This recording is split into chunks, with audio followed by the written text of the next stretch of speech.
Bonjour Sabrina Ali Benali. Bonjour. Salut Pablo. Salut, salut.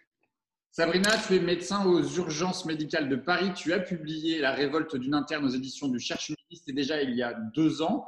Et ça fait sans doute encore plus longtemps d'ailleurs que tu dénonces la paupérisation de l'hôpital public. On va y revenir évidemment. Mais d'abord, avec la crise que l'on vient de traverser et que l'on traverse encore, tu dirais que l'hôpital public a tenu bon? Bah non, absolument pas. Alors pour correction, il s'appelait La révolte d'une interne et il s'appelait Santé, hôpital, état d'urgence aussi, le livre, n'est pas moindre puisqu'on avait déjà la sensation que c'était de l'urgence à l'époque. Donc c'est pour ça que c'est quand même, comme tu le rappelles, ça fait 2 ans.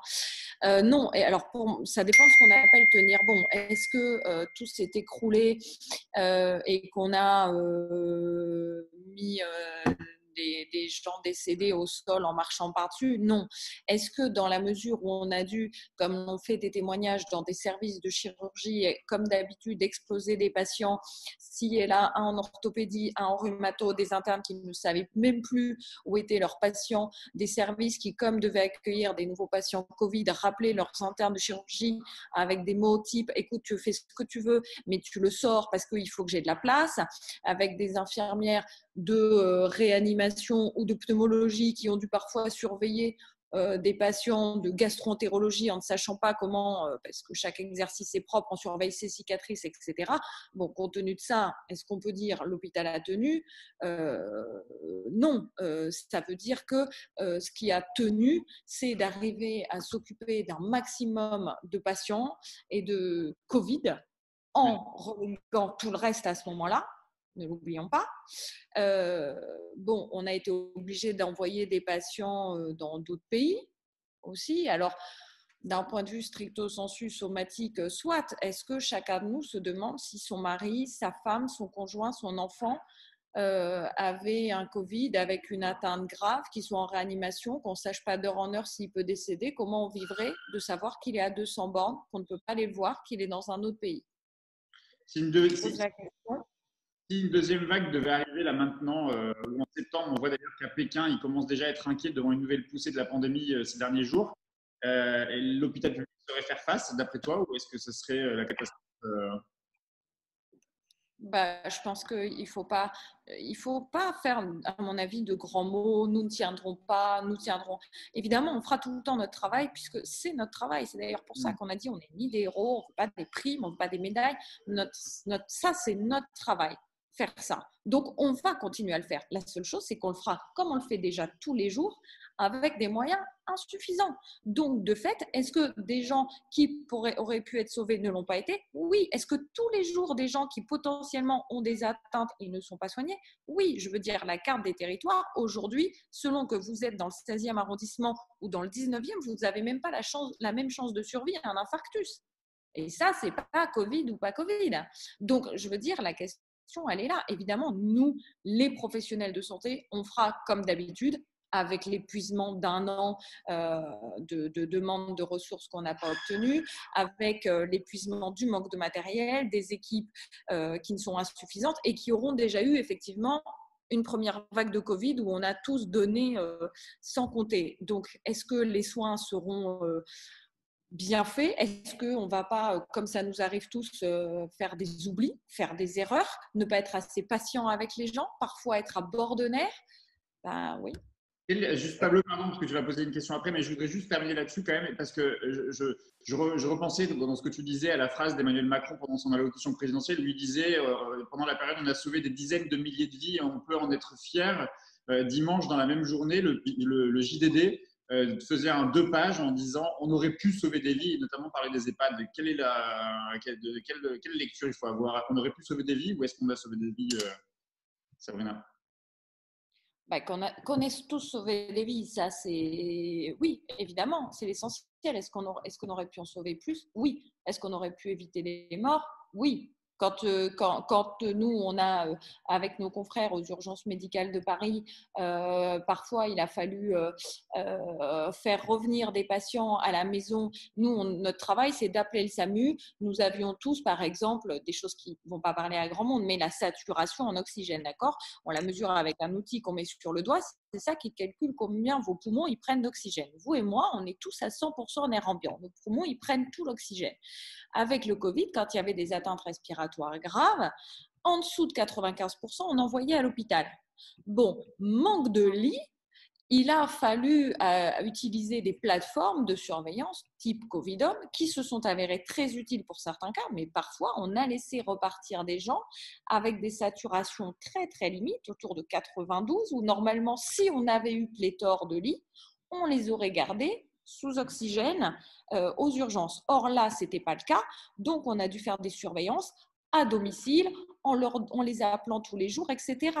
Donc, de fait, il y a eu potentiellement, nous, on a vu des aggravations à domicile de gens qui avaient déjà consulté et d'autres qui n'étaient pas rentrés dans le cadre de ces plateformes-là parce qu'il y a une mauvaise compréhension aux soins, parce qu'il y a des zones où la compréhension n'est pas suffisante, ce qui d'habitude oblige à rester à l'hôpital. Les conditions socio-économiques précaires, tout ça, c'est des choses qui font qu'on va, c'est un critère d'hospitalisation. Or là, il n'y avait pas toujours la place dès lors que la clinique, purement clinique, était satisfaisante.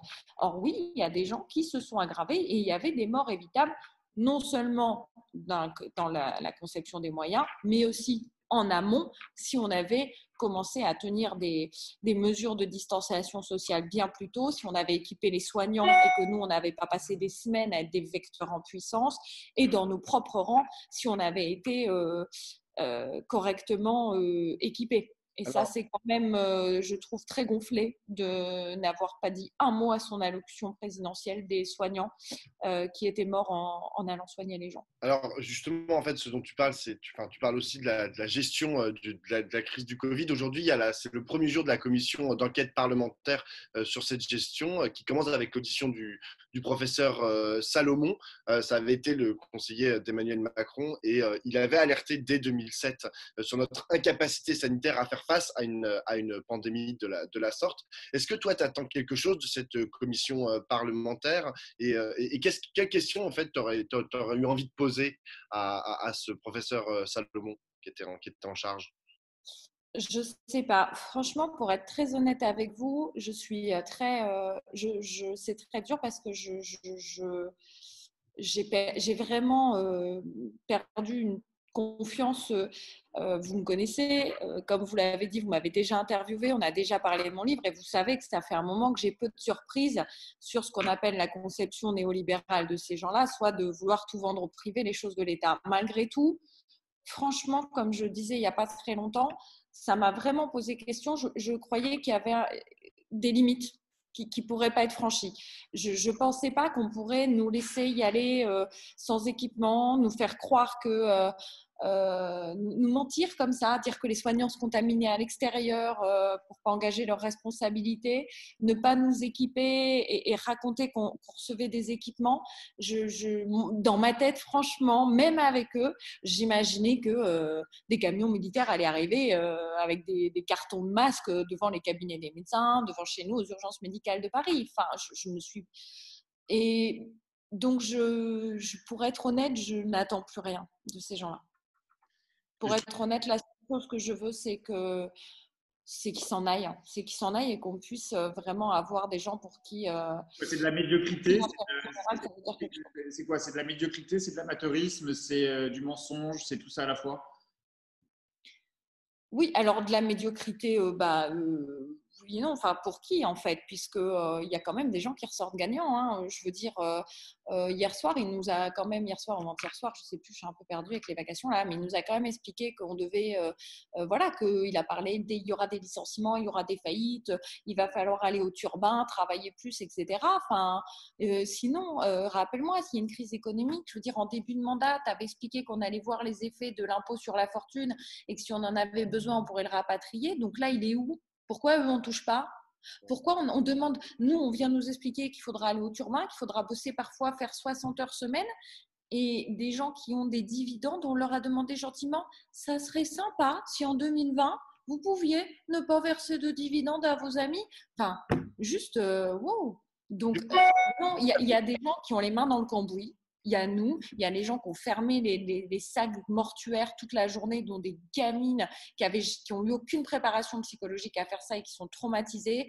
Il y a eu nous qui passions nos soirées et nos nuits à expliquer à des mômes que leur papa allait à l'hôpital sans savoir s'ils allaient s'en sortir. Des vieux dans les EHPAD, comme je les ai vus, on ne s'est donné aucun moyen d'être humain. Aucun. Bon, on ne va pas me faire croire que c'est très compliqué dans la 7e puissance du monde de dire une seule fois par semaine, la fille ou le fille a le droit de rendre une visite, on lui donne une surblouse, un masque, une surchaussure, des sacs poubelles. Même moi, j'ai mis des sacs poubelles sur mes pieds et elle va 20 minutes voir sa mère dans sa chambre à 1,5 m de distance. Mais l'humain, ce n'était pas leur délire. C'est juste que d'un point de vue de com, ça faisait trop… S'ils avaient pu continuer sans même confiner, c'est juste qu'à un moment, vous n'allez pas concrètement dire « bon, allez, rien à faire, même si on tue 200 000 personnes ». Bon, il a fallu être à minima… voilà, faire le minimum syndical, en faire clairement. Donc, ce n'est pas de la médiocrité, parce qu'ils ne sont pas médiocres avec tout le monde. C'est du mépris. C'est du mépris du peuple. Leur seul copain, c'est l'élite, même pas l'élite d'ailleurs, parce que M. Castaner est loin d'être une élite, mais c'est voilà, le monde des riches, le monde de l'argent, le monde de la finance, le monde de cette caste qui marche sur tous les autres. Mais du coup, Sabrina, je suppose que tu n'attends rien non plus du Ségur de la santé, le plan massif d'investissement. Non. Et en fait, non. Et j'ai une autre question, c'est est-ce que tu n'as pas peur que, parce que là, ils sont encore au pouvoir, donc tu as envie qu'ils dégagent, mais ils sont encore au pouvoir, est-ce que tu n'as pas peur qu'ils continuent de casser l'hôpital public? Est-ce qu'on peut casser encore plus l'hôpital public qu'il ne l'est déjà? Ah oui, d'ailleurs, le nouveau Ségur, enfin, de ce que j'ai lu du Ségur, on s'oriente encore vers des partenariats publics-privés. On a vu que les agences régionales de santé continuent leur grand plan d'économie de masse salariale. On a fait genre, parce que quand, je crois que c'est la région de Lyon ou Strasbourg, je ne sais plus, où était sorti le plan de licenciement et on a limogé le directeur qui avait sorti ce plan de licenciement des soignants. C'est juste que là, au moment du Covid, quand tout le monde nous applaudit, d'un point de vue de com, ça ne la fait pas, mais dans 3 semaines, tu pourras le ressortir. Enfin, c'est ça, quoi. Arrêtons de se moquer de nous. Donc non, j'attends rien. Moi, la seule raison pour laquelle je vais aller cet après-midi avec les autres, avec tous mes camarades dans la rue, c'est pour dire on vous lâche pas. On vous lâche pas d'une semaine. Jusqu'à ce que, moi personnellement, c'est jusqu'à ce que vous dégagiez. Chacun y va de son… Je crois que ça fait 1 an et demi, je veux dire, qu'on lutte. On n'a rien eu. Rien. Donc, j'ai pas trop d'illusions sur ça. Donc, l'histoire, c'est de dire… qu'on ne les lâchera pas jusqu'à ce qu'ils lâchent quelque chose et pour ma part, jusqu'à ce qu'ils s'en aillent. Justement, tu as le sentiment que dans la population, il y a eu une prise de conscience, il y a eu effectivement ces moments à 20h où les gens applaudissaient à leurs fenêtres, mais de là à passer le cap de venir manifester à vos côtés, tu penses qu'il va y avoir du monde cet après-midi et plus généralement, sans tomber dans la culpabilisation, qu'est-ce que tu aurais envie de dire à ceux qui justement applaudissaient mais ne se déplaceront pas pour aller manifester cet après-midi? Ouais, alors moi je pense qu'il va y avoir beaucoup de monde effectivement. Après, d'abord il y a des appels aussi à tous les gens qui ne peuvent pas manifester. C'est-à-dire que là, on se rappelle quand même qu'il y a beaucoup d'écoles qui ne sont pas encore réouvertes. Il y a beaucoup de gens qui sont toujours avec leurs enfants. Donc il y a aussi beaucoup d'appels à mettre des draps blancs aux fenêtres partout sur le territoire. Donc on attend aussi beaucoup de ça. Après, néanmoins, le fait est que les gens sont quand même dans une position de… Je crois, un peu de sidération avec tout ce qui leur tombe dessus. Enfin, on n'est pas si tu veux, c'est un petit peu… les profs, ils apprennent qu'ils foutent rien. Là, on sait que les réformes vont réarriver. Je veux dire, c'est comme quelqu'un qui prend tous les jours une baffe. Vous voyez, il y avait la réforme des retraites. Il y a ceux qui vont toucher à leur chômage. Il y a toutes les entreprises là qui sont comme ça, qui ont fermé pendant 3 mois, qui ont des trésors, j'imagine, complètement avides et qui savent pas s'ils vont s'en sortir demain. Donc, si tu veux, je comprends moi que ces gens-là, ils n'aient pas l'énergie cet après-midi d'aller défendre les soignants. C'est bien pour ça que ce que j'espère, notamment avec quelque chose qu'on a monté, dont vous avez entendu parler, le Conseil national de la nouvelle résistance, pour remarcher dans les pas du CNR de l'époque, c'est d'arriver un peu à coordonner et amalgamer toutes les colères. Parce qu'on l'a vu, les gens… Ils sont là, on l'a vu avec la manifestation antiraciste, on l'a vu avec les applaudissements, on l'a vu avec les gilets jaunes, on l'a vu avec les manifestations d'avocats, les manifs pour l'écologie, pour la RATP. Finalement, c'est juste que l'idéal, ça serait qu'on arrive tous à d'abord faire tomber les murs, des croyances qui pensent que nos revendications se perdront dans la masse si on va avec nos copains des cheminots, nos copains de profs, etc. Et de se rappeler que ces politiques-là, elles nous cassent tous de la même façon. De la même façon. C'est d'abord une haine de l'égalité, avant tout, et le profit de quelques-uns au détriment du plus grand nombre. Et je crois que si déjà on arrivait tous à se rassembler en même temps autour de ça, moi je crois qu'on est très nombreux à être déjà rassemblés au fond de nous. Et après, reste à trouver le moyen de se coordonner pour en plus que ça soit au fond de nous, que ça soit partout dans les rues. On a une dernière question, Sabrina. Aujourd'hui, Macron visite un site de production de vaccins de Sanofi. L'Élysée a promis des annonces. Bon, j'imagine que tu n'en attends pas grand-chose non plus.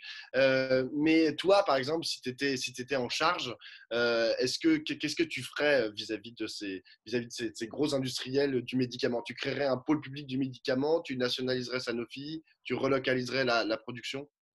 Ouais, ça, on l'a fait, on l'avait fait, hein. D'ailleurs, j'avais soutenu à l'époque de la présidentielle le programme santé de l'avenir en commun, hein. J'avais été interviewée dedans, qui prévoyait justement un pôle public du médicament. Et on l'a bien vu son intérêt d'ailleurs pendant le Covid, où y compris dans les rangs qui, à l'époque, oh là là, mon Dieu, voilà, on était des grands radicaux, on était des extrémistes. Ah ben là, tout le monde a trouvé qu'effectivement, c'était pas si extrémiste que ça de pouvoir avoir des cureurs et des anesthésiants produits ici et des respirateurs et des masques, etc. Quand on a des moments comme celui qu'on vit là. Donc oui, évidemment, c'est aussi d'ailleurs dans les principes fondateurs qu'on a écrits dans ce truc du Conseil national de la nouvelle résistance, où on espère rassembler. Mais évidemment, enfin, je veux dire, c'est pas normal aujourd'hui que des pays demain, même avant le Covid, je rappelle qu'on avait des pénuries sur plus d'une 60aine de molécules, hein. On manquait d'anticancéreux, d'antidiabétiques, on a manqué de corticoïdes. Enfin, faut se dire quand même clairement que si demain, alors moi je suis pas, j'y connais rien en géopolitique, en guerre, etc. Mais enfin, vous dites que si demain, potentiellement, on voulait nous mettre en rupture d'anticancéreux pour d'autres raisons politiques, on pourrait. C'est-à-dire qu'après, on a des gens qui, chez nous, au cancer, ne peuvent pas avoir leur traitement. Enfin, il faut avoir ça à l'esprit quand même. Il y a des trucs où ça me paraît un petit peu essentiel d'être indépendant. On n'imagine pas chez soi dire « Ah ben tiens, pour mes courses, pour me nourrir, toute la journée, je suis dépendante de ma voisine. Puis si elle se casse la jambe, je ne peux plus manger pendant 3 mois. » Bon, bah non. Il y a des trucs où on est un petit peu tous indépendants. Eh ben, ça me paraît évident que là-dessus, oui, il faut à tout prix qu'on ait un pôle public du médicament et aussi une transparence, évidemment, sur le médicament. Quand on pense à tous les scandales sanitaires qu'on a eus et au lobby immense qu'il y a sur ce sujet, il n'est pas question. La santé, c'est pas une marchandise. La santé, c'est pas un pull H&M. On se gourre pas, quoi. D'accord ? Donc, la santé des gens ne peut pas être prise en otage sur des profits, sur des aléas de production mondiale. Merci beaucoup, Sabrina. Et donc, dans quelques instants, à tout à l'heure pour la manif. Ouais, je vois mes derniers patients avant d'aller dans la rue. À tout à l'heure. Merci à toi. Merci.